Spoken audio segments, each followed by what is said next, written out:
మాలలో మీరు ఎందుకు చేతి పడుతున్నారు? స్వామి గాలి ఎట్లా పడతారు? స్వామి గాలి ఎట్లా పడతారు సార్? స్వామికి మీరు గాలి ఎట్లా పడతారు?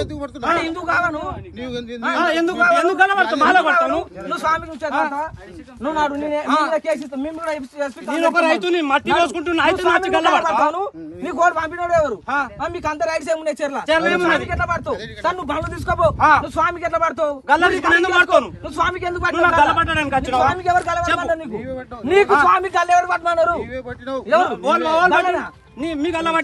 సార్ నీకు సంస్కారం ఉన్నది కదా, గల్ల ఎట్లా పడతావు? స్వామికి ఒక హనుమాన్ భక్తుడు ఎట్లా పడతావు? సరేనా? ఇంతమంది మీద సంస్కారం